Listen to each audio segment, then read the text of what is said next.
on the typical entry level jobs, and then we just work up through a company, right? Because that's not how it's gonna go. He's telling you guys you have to think smarter. You have to use more tools around you. Um,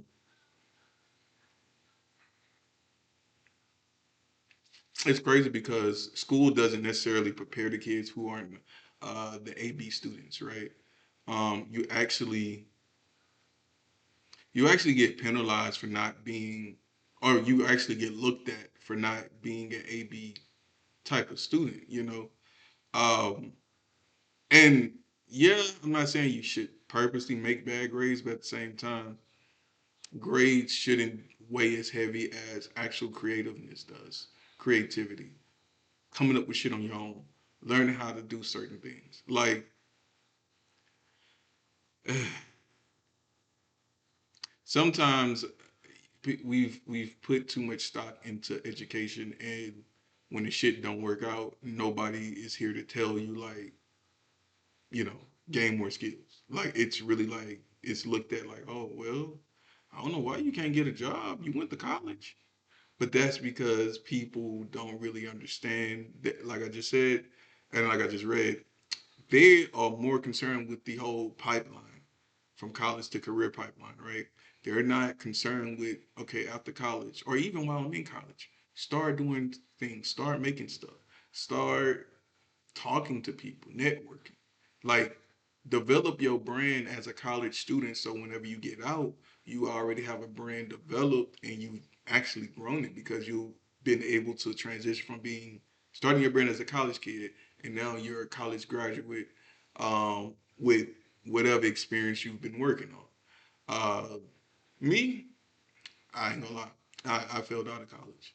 I'm gonna be honest. I'm gonna be honest as hell, bro. Not because I didn't understand the content or the work. I, I just didn't want to be there, you know.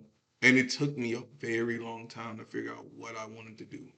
Um, Unfortunately, listening to a lot of people in the past didn't necessarily lead me down the best uh, road. Now, when I say that, right, a lot of times people would assume, oh, you went to a life of drugs or you went to a life of crime. No, no, not even. No. Sometimes if you know you're meant for more, don't settle for less. And less could be at a retail store. Uh, Less could be at a car shop. Less could be being a security guard. And what I mean by don't settle for less, yes, take the job, right? Because you need some sort of income coming in. But once you get that job and you're doing okay, you know, and it's not so much so hard as it is just enduring the 8 hours, right? Use that 8 hours to try and think about other things, write ideas down. Um, it, like I wish I could find the papers, but I had a real thick stack of like just folded up papers where I got all kind of ideas on. Everything from business stuff, setting up LLCs, and I'm learning all of this on my own, like by the book. I don't have nobody in my ear telling me. I ain't paying nobody. I'm doing all the research and everything by myself.